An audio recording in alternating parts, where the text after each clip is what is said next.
I'm Jim Hotailing. I'm the COO at Intergrowth based out of the United States.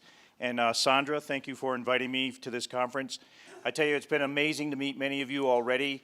That's just focused on engagement and leadership, and I'm looking forward to meeting many of you today also. So it's my honor to introduce our next keynote, Ken Dubin.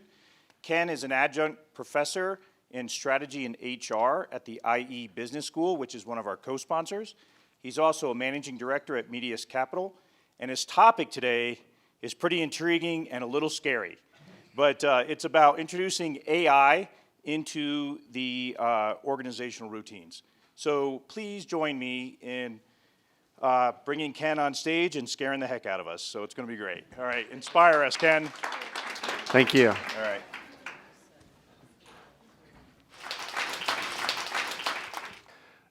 We live in troubled times, and that is certainly correct, and it's certainly not just correct in this country. I think it's correct everywhere in the world.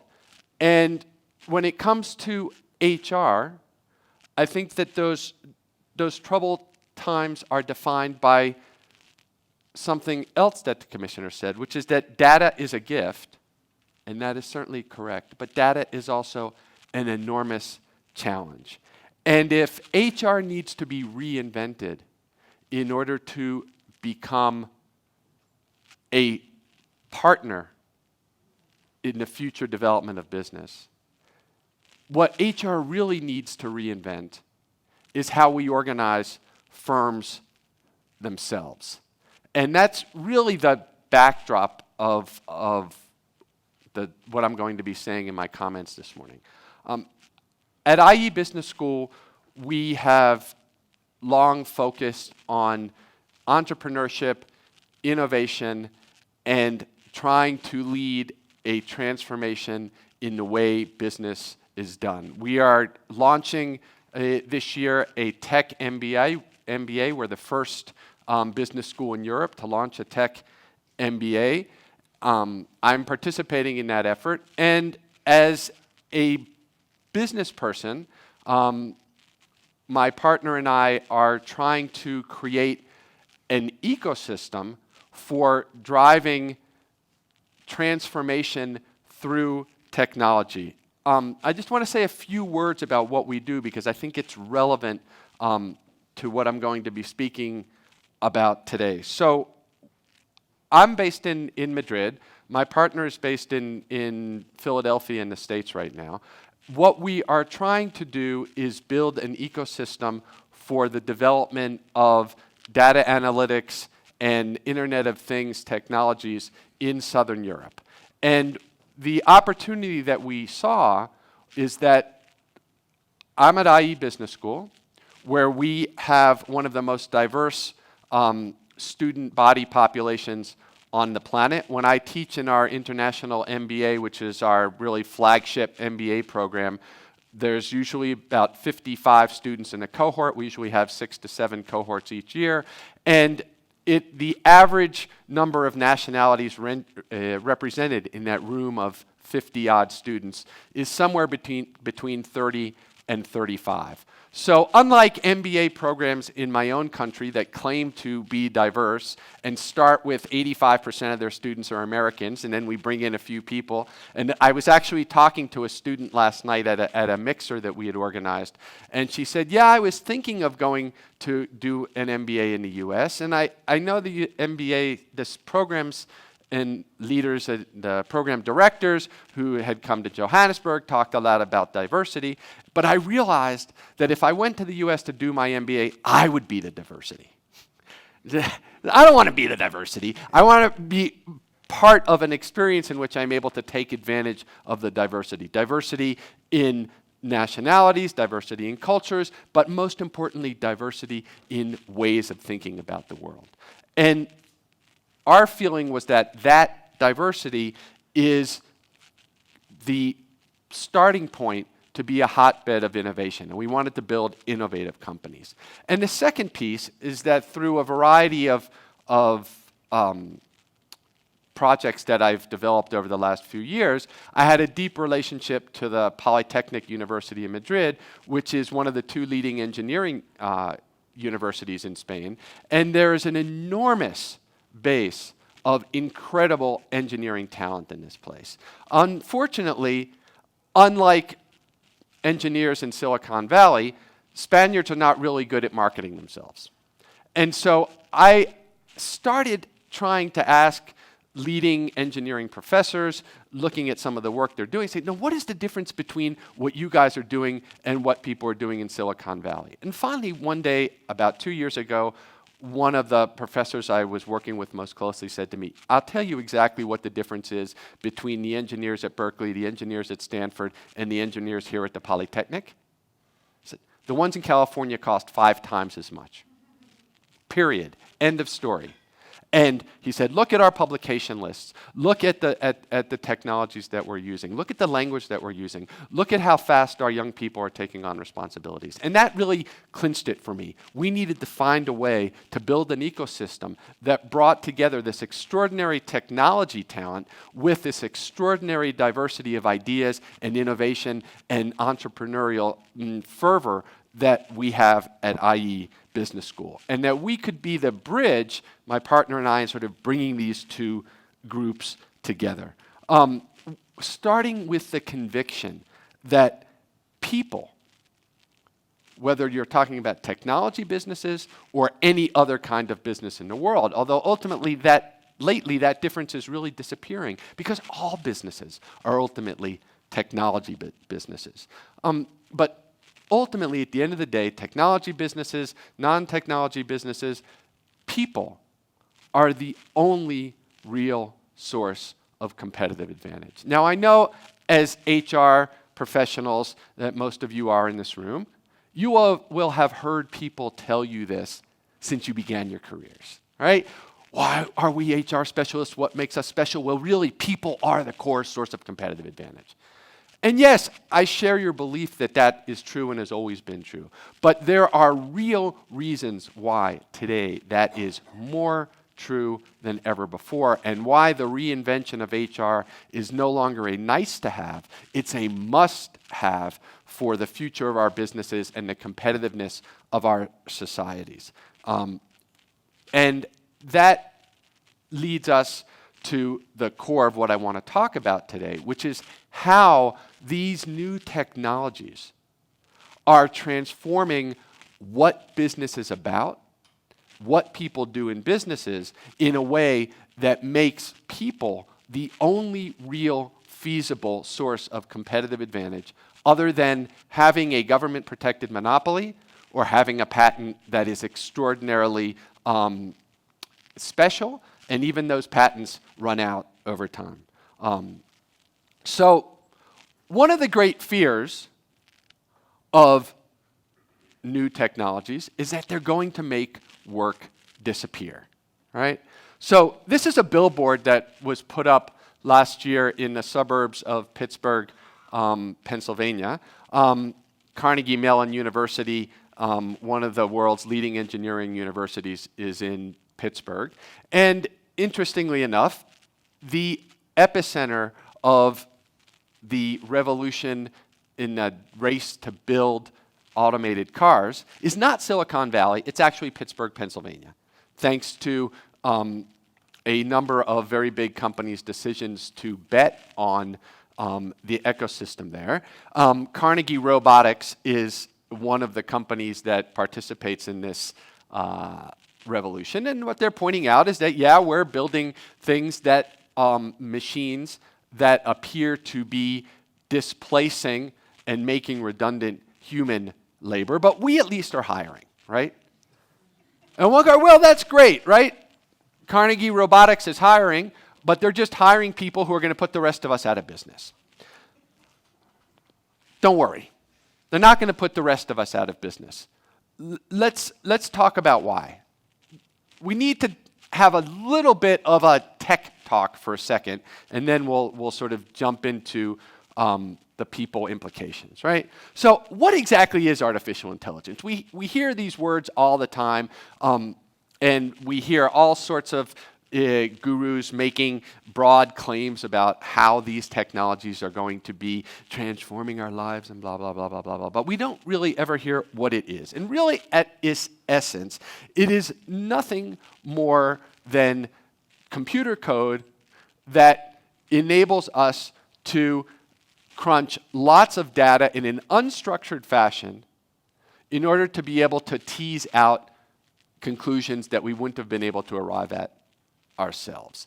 And we can get into the details of AI that is based on fixed data sets versus AI where we let the computer itself go and look for the data, and there are implications of the two of these. But the real important distinction for our purposes is general purpose artificial intelligence and specific purpose artificial intelligence. And there are some different names that people use, but that's really the critical distinction, right? When people talk about AI displacing us and making humans irrelevant, and the singularity, which is that point at which the computers actually think like human beings, and this is the stuff of science fiction, and oh well, that science fiction is becoming reality, relax.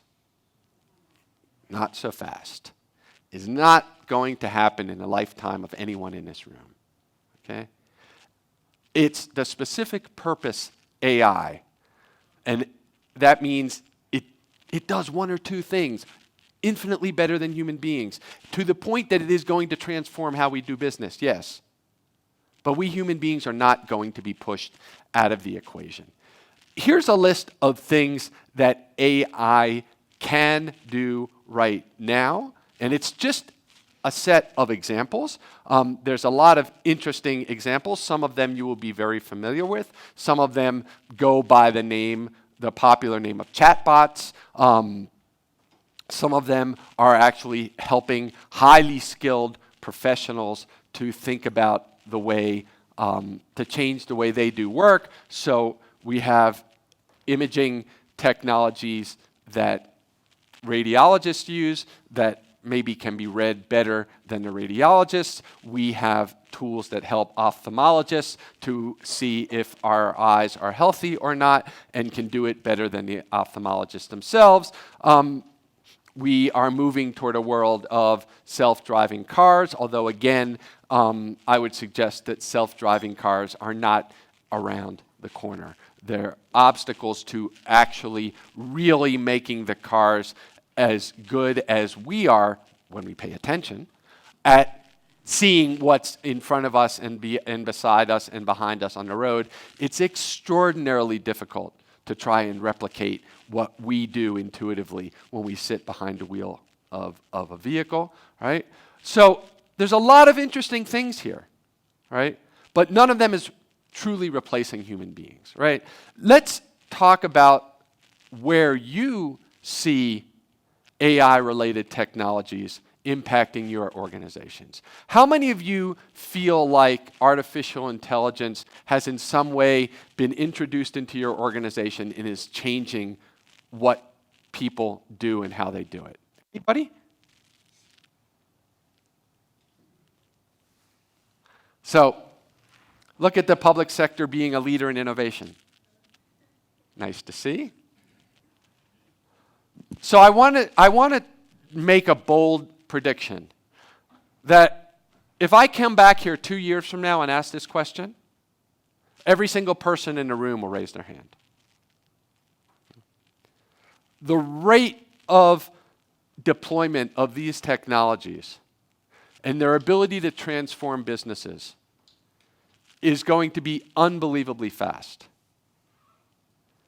And they are going to affect every business, large and small. All right? And they're going to do it in a way that is fundamentally different from previous generations of technology. There really is something different about Industry 4.0 compared to previous industrial revolutions. And that difference is that up until now, what innovation and technology has done has been to reduce the burdens of physical work. In the first industrial revolutions, that physical work was the work of sweat. Instead of people having to pick something up, we could have that thing get picked up by a machine. Instead of people having to bend metal, that metal could be bent by a machine. If you think about the digital revolution introduced by the personal computer, you might say, well, that's not really about replacing physical tasks. It didn't replace heavy-duty tasks that made us sweat, but it did replace a whole set of tasks like calculating using a spreadsheet, that they were really physical tasks, right? I mean, using a calculator versus having your Excel do the calculations for you. But it wasn't really thinking for us. What AI does is think for us. And it actually can, in many respects, think for us better than we can because it can help pull together data and analyze it infinitely more quickly than we can, right? This will have 3 effects on employment. Most of the time when we think about these effects on employment, we only think about the first. But the second and the third are just as important, right? The first is substitution. This is the one everybody's scared about. Artificial intelligence is going to displace people and put them out of jobs. And in countries like Spain or South Africa, where youth unemployment is a terrible crisis, it would seem like the last thing we want is to put more people out of work. So we have reasons to be concerned about the implications of these technologies, right? Uber, Airbnb, LinkedIn. They're getting rid of all those intermediaries who provided the matching. All the people who worked in the taxi company headquarters. All the people who work at the hotel. All those HR people involved in the world of the entire infrastructure of helping match employers and candidates. All replaced by an app. Seems like this is good for the shareholders of Airbnb and Uber and LinkedIn, but maybe a real challenge for the rest of society, right? Most conversations about AI, most gurus writing in newspapers talk as if this is really what the essence of what AI is going to be to transform is. But it doesn't stop there by any stretch of the imagination. Because AI also complements in fundamental ways what skilled employees can do. I talked a second ago about AI in radiology. The world of what a radiologist does is being transformed before our eyes. But it's not just radiology, it's across almost every medical specialization. My little brother, of whom I am inordinately proud, is the chief medical officer of the largest hospital in Washington, D.C. And over the course of our professional careers, me as a human resource specialist and him as a medical practitioner, we've talked countless times about the challenges of organizing people in health systems, in hospitals. And he came up through the world of emergency medicine, so you can understand the importance of thinking about managing people when time is of the essence, and if they're not organized right, people die. And now he's in this privileged spot where he gets to see how every single specialty in his hospital is being managed in the context of the huge investments that this giant hospital corporation that he works for needs to make in new technologies, and the way that the technologies that they're thinking about investing in are transforming routines. And so we've been talking about, are there doctors that are going to be made redundant? Are there technicians who are going to be made redundant? And the answer from somebody who's really in the trenches and sees this stuff every day and is talking to the leading providers of these technologies is that no, absolutely not. People's jobs are going to change. They're going to change radically. But we're going to continue to need doctors. And not just to hold our hands and make us feel comfortable when we're getting a negative diagnosis, but because the data, in some cases, is going to provide them with certainty, in which case they're merely going to be the ones telling us what the machines say, but also because care and feeding of human bodies is incredibly complicated, and it's going to continue to be incredibly complicated. And what medical professionals are going to do is to take those insights generated by the technology and apply their own experience and skills and sensitivities to help improve care. And that's going to require a change in what people do, the relative roles played by doctors, by nurses, by other technical specialists in a healthcare profession. But in no way is it going to get rid of those specialists. And I've got some other examples here, right, beyond the medical field. The legal field is going to be transformed, right? In the US, we have this profession called paralegals, who are basically people without law degrees that basically do most things that lawyers do, except they can't go to court, particularly in processes of document discovery and litigation, are incredibly important figures. Now, AI is automating much of the process of discovery. But that doesn't mean that the paralegals disappear. It means that the paralegals need to upskill in order to be able to think about how to use what is discovered to make sure that those documents can actually provide value for their clients, right? AI can analyze balance sheets. It can help us identify fraud. It can help the tax services to figure out exactly who is trying to move money into fiscal paradises. It can help keep better track of transactions that are going on in cash and outside currently of the eyes of the state. Everybody talks about cryptocurrencies and Libra and the way that these are going to be transforming work. But in fact,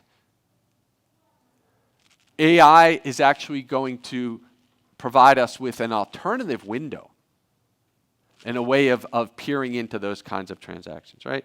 So complementing is very much what these kinds of technologies are going to do. And the third is expanding tasks, creating a new way for us, new paths for people to work together. And I'll say a little more about this in a moment, but what we can think about here is that the data that AI brings together can help us transform businesses. Let me give you one example. So we are right now launching a business that uses Internet of Things technologies in order to monitor data center performance. The data center business now burns about 4 to 5% of the energy that contributes to global warming worldwide. We are shoving ever more data through our servers, and with the introduction of 5G, that's just going to go through the roof. And these data centers are basically built for speed. They basically put up special purpose rooms to build these critical infrastructures for the digital economy, and then they try to fill them with servers as fast as possible. And that leads to all sorts of efficiencies. But the operators of these data centers up until now really haven't had the ability to think about optimizing their facilities because the amount of data they need is simply beyond the grasp of any individual person to put together. But we've been able to create some sensors that we can put on the servers that allow them to not only monitor which are the servers that are running the hottest, which are the servers that are running the most data, which are the clients that are most valuable for them, which are the building technologies that are most efficient for the particular kinds of operations that they're doing, which state-of-the-art materials allow them to lower the running costs of the servers, but also to allow them to figure out who their best customers are so they can transform their models. And what this is doing is allowing an entirely new business model to be created, right? And this is really the critical point here. What AI is doing is not getting rid of the need for humans to be working. What AI is doing is transforming what humans are going to do. And let me just sort of summarize what the new jobs for humans are going forward, because this is going to happen much faster than most of us believe. Because if we want AI to work, we need to have humans and machines work together. Because most of the things that I just said AI is going to enable us to do is not about the computer doing it on its own. It's the computer doing something that humans need to do something with, right? What do the humans do? Train the machines to handle human emotions. Explain the outcomes of these new work processes. Ensure that the machines are being used in responsible and ethical ways. What does that mean? That it's true for the tech businesses that I'm building, I need people with extraordinary tech skills. But in fact, in 99% of the cases, what the artificial intelligence revolution requires is people with more social skills. Because all of the kind of technical, administrative roles that people do at work, that is what AI is going to get rid of. And everyone at work, in almost every organization, is going to need to be a person who provides the bridge between the thinking that the machines are doing and the needs of our stakeholders, our customers, our providers, our contractors. That is what the AI revolution is going to bring. What does that mean for reinventing AI? It means that we as HR professionals need to redefine our role from being the supporters of the talent process in the company, from recruiting to selection to development, to being the preachers who convince management that the only core capacities that matter in our organizations are those that build a resilient organization in which everyone can think together continually about reinventing the business. Because there is no longer, with the speed of this technological transformation means that there is no longer any single business strategy that can persist over time. And people are the only remaining source of competitive advantage.